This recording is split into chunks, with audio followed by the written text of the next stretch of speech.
Assalamualaikum warahmatullahi wabarakatuh.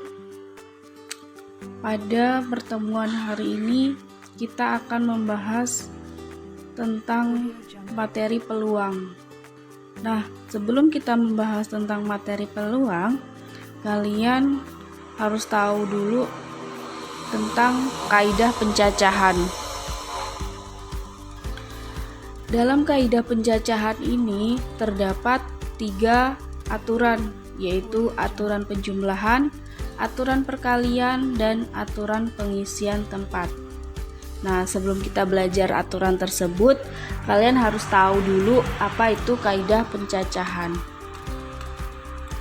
Kaidah pencacahan adalah, kita lihat dulu apa itu kaidah pencacahan. Kaidah pencacahan atau aturan pencacahan adalah dasar dari perhitungan peluang. Jadi, sebelum kita menghitung peluang, kita harus tahu dulu aturan pencacahan. Dengan menguasai aturan pencacahan, kamu dapat menentukan banyaknya kemungkinan pengaturan unsur atau objek dalam suatu percobaan. Kemudian, ada 2 macam aturan pencacahan, yaitu aturan perkalian dan aturan penjumlahan. Yang pertama adalah aturan penjumlahan. Apa itu aturan penjumlahan? Aturan penjumlahan itu adalah ketika kita menjumlahkan atau mencari banyaknya kemungkinan cara dari kejadian-kejadian yang tidak terjadi secara bersamaan.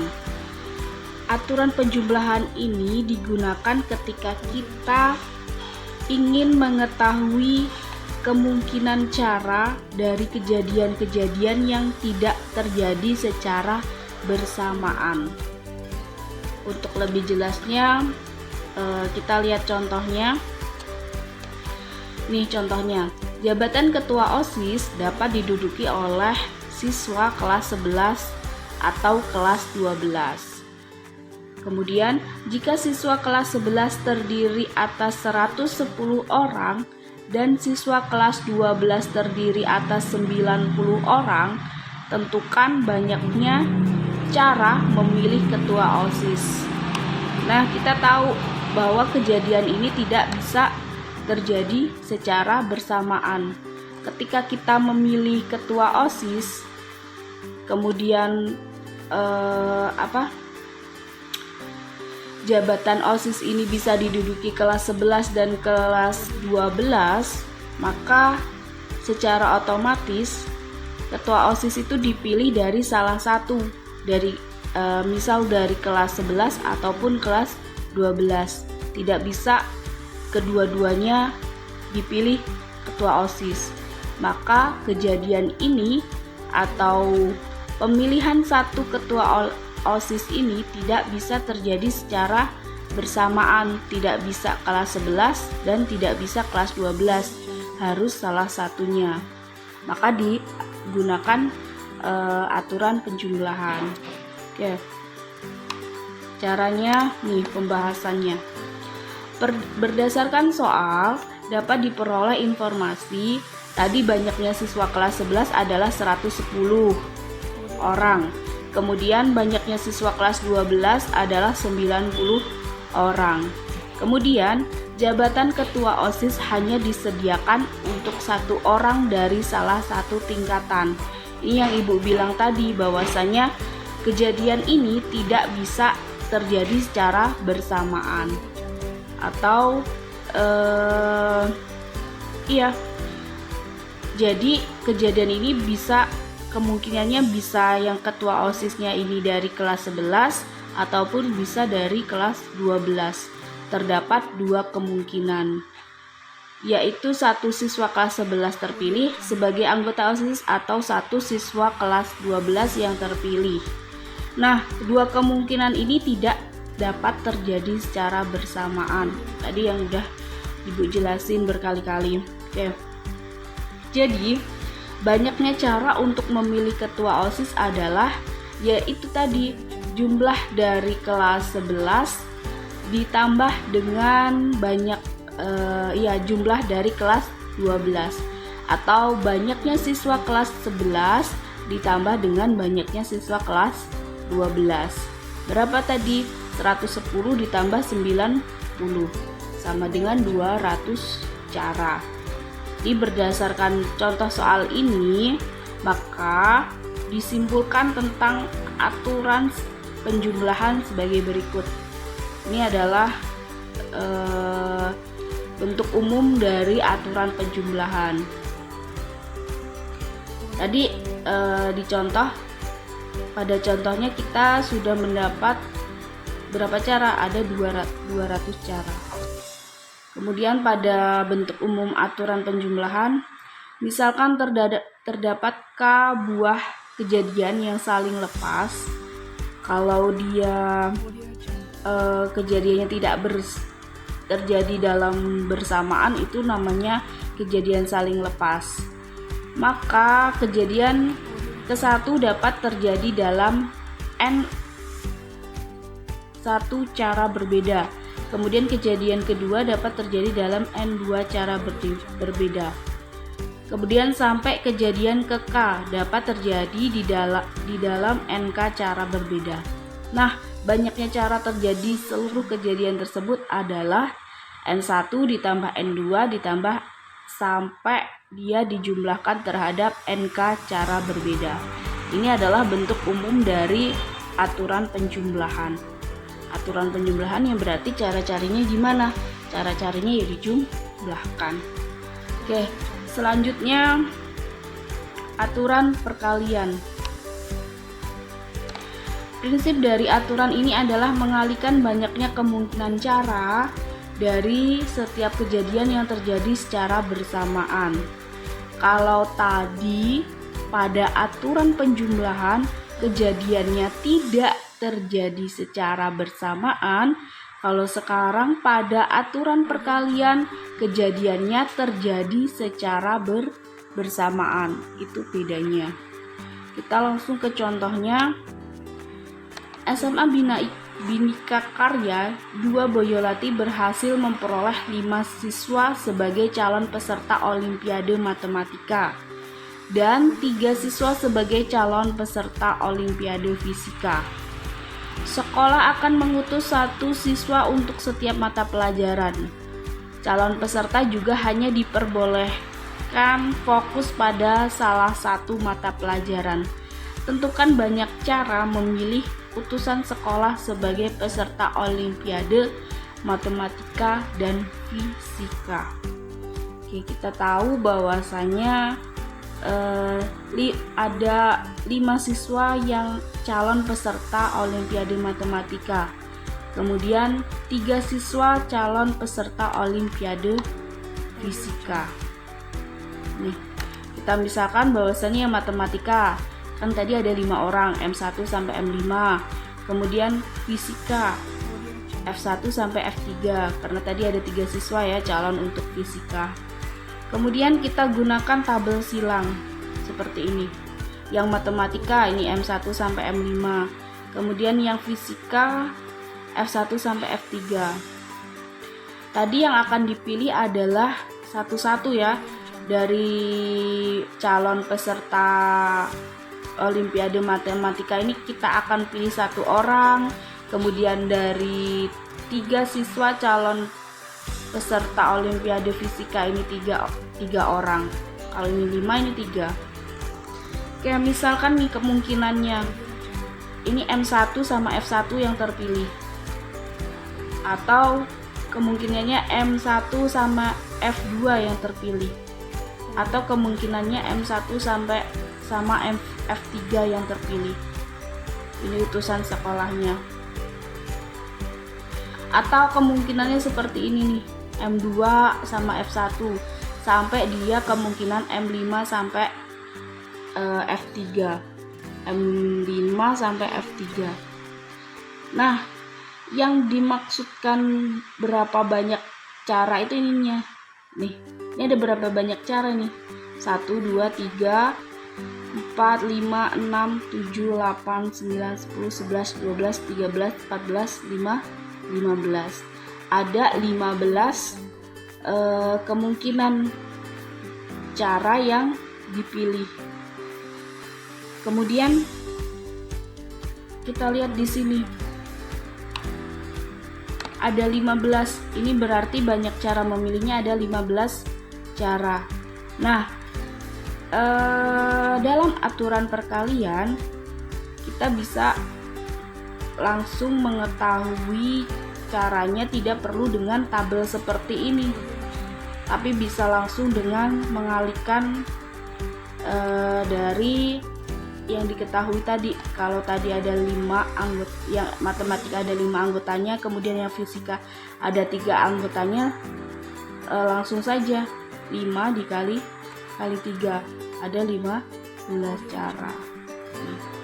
Jadi banyak cara memilihnya adalah 5 dikali 3 sama dengan 15 cara. Tadi kan aturan perkalian, jadi ya dikali 5 dikali 3, 15 cara. Nah, aturan perkalian untuk apa? Untuk kejadian yang terjadi secara bersamaan. Kita lanjutkan. Ini untuk bentuk umum dari aturan perkalian.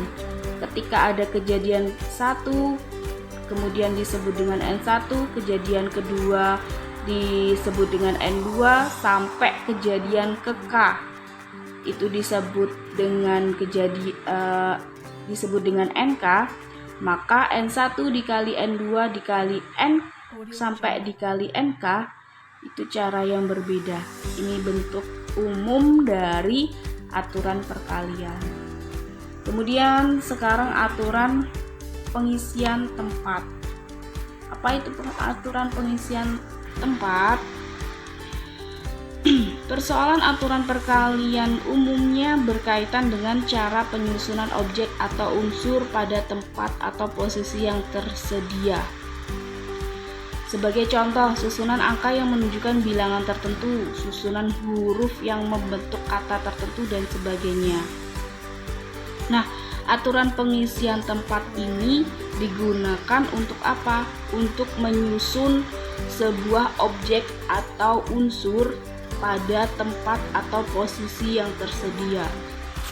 Misal ada susunan angka yang menunjukkan bilangan tertentu, kemudian susunan huruf yang membentuk kata tertentu. Nah, itu menggunakan cara aturan pengisian tempat. Oke, kita langsung lihat ke contohnya. Contoh, dari angka-angka 1, 2, 3, 4, 5, 6, dan 7 akan disusun bilangan genap yang terdiri atas 3 angka berbeda. Nah, banyak bilangan genap yang disusun adalah, yang ditanya adalah banyaknya bilangan genap yang dapat disusun. Ketika ada kata yang berkaitan dengan susunan atau tempat atau pengisian tempat, kita gunakan yaitu tadi aturan pengisian tempat. Oke, pembahasan. Diketahui 7 angka berbeda, berarti 1, 2, 3, 4, 5, 6, 7 tadi, ini 7 angka berbeda. Kemudian bilangan yang akan disusun terdiri dari 3 angka berbeda, ini tadi. Ini berarti ada 3 tempat yang tersedia. Kalau 3 angka yang berbeda berarti ada ratusan, puluhan, dan satuan. Ada ratusan, puluhan, dan satuan. Kemudian oleh karena angkanya berbeda, maka angka yang sudah digunakan tidak boleh digunakan lagi. Katanya angka yang sudah digunakan tidak boleh digunakan lagi. Kemudian katanya tadi juga disusun bilangan genap. Berarti kalau bilangan genap itu misalkan nih 12 kan bilangan genap. Kemudian 14 juga bilangan genap. Nah, syarat untuk bilangan genap ini apa? Maka angka terakhirnya atau angka satuannya itu harus bilangan genap. Kalau kita mau nyusun sebuah bilangan, kemudian bilangan tersebut harus bilangan genap, maka angka terakhir atau satuannya harus bernilai genap. Dengan demikian, pengisian tempat harus dimulai dari satuan, puluhan, dan terakhir adalah ratusan. Maka dibalik nih, kalau tadi kita ratusan, puluhan, satuan, kalau kita mau yang terakhir itu adalah bilangan genap, maka satuannya harus bilangan genap. Yang harus kita fokuskan adalah satuannya harus bilangan genap. Maka dibalik satuan, puluhan, dan ratusan untuk mencarinya. Kita lihat di tabel. Nih, banyak pilihan angka. Tadi yang kita sudah balik satuan, puluhan, kemudian ratusan. Kemudian banyaknya angka tadi adalah 3 ya. Oke, banyaknya angka adalah 3. Kemudian angka yang dipilih kalau satuan tadi harus bernilai genap. Dari 1 sampai 7 yang bernilai genap adalah 2, 4, dan 6. Berarti ada 3 angka. Kemudian puluhan. Puluhan ini tidak ditentukan harus genap atau ganjilnya.